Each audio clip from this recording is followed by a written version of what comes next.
ይብላኝላችሁ አሮጊት ቤት የምትሰሩ ሰዎች በጣም ነው ያሳዝናችሁ። እግዚአብሔር ነው የምላችሁ።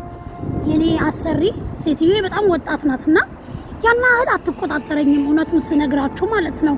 ቤቱ በእኔ ቁጥጥር ስር ነው ማለት ይቻላል።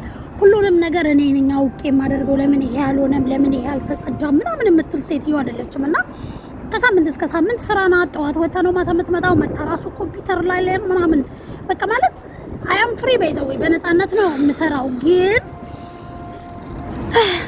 የሰውየው እናትኛ ቤት ስትመጣ ማለት ነው በእንግደኝነት ለወርም ለ15 ቀንም ይሆናል። ኦ ማይ ጋድ በጣም ነው የምታደቅመኝ። በቃ በተለይ ኩሽና ስንገባ ማለት ነው ደግሞ እኮ ማለት ነው እኔ ነኝ ሰዎችን 7 አመት 8 አመት ነው በነገራችን ላይ እዚህ ቤት ያለሁት የምኖርበት የምሰራው ማለት ነው። እነሱን ይዣቸው ያለሁት እኔ ነኝ። ምግብ የምሰራው እኔ፣ ጽዳቱን ሁሉን ነገር ማለት ነው። እነሱን አብልቼ አጠጥቼ ሰርቼ እንዳልኖሩ ልክ እሷ ስትመጣ ማለት ነው ምንም ነገር እንድሰራ አታደርግም። ደግሞ ራሷን ችላ ብትሰራ እኮ እሺ አንድ ነገር ነው። እግዚአብሔርን ነው የምላችሁ። እሷ ከምትሰራ እኔ ሁሉን ነገር ብሰራ ደስ ይለኛል። ኩሽና ከግማሽ ሰዓት ከሰዓት ቆምን እስከ ማታ እግሬ ይንቀጠቀጣል ነው የምላችሁ። ከዛ ጠዋት ላይ ስተኝቼ ስነሳ እግዚአብሔርን መነሳት ነው የሚያቅተኝና አሮጊት ቤት የምትሰሩ ሰዎች እንዴት ነው ግን እየኖራችሁ ያላችሁት? ማለት አሁን እቺ በእንግደኝነት ነው የመጣችሁ ትሄዳለች። ነገር ግን በእውነት ነው የምላችሁ አሮጊት ቤት የሚሰሩ አሳዘኑኝ። በቃ አሰብኩኝ አይምሮዬ ውስጥ ማለት ነውና በቃ ማለት ዝም ብላ ነው የምትሄደው፣ ዝም ብላ ነው የምትነካካው፣ ሌሊት ነው የምትነሳው፣ አታስተኛኝም። ኦ ማይ ጋድ እግዚአብሔር ነው የምላችሁ ነው። አይ ካን ማጂክ በቃ አሰብኩት ነው የምላችሁ።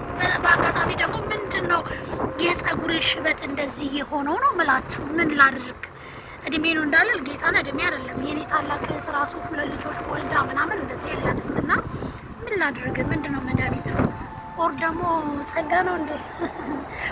እንዴ ምንድነው?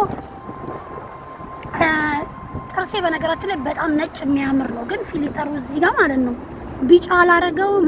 ቢጫ ስለሆነ እኮ ነው ፊሊተሩ።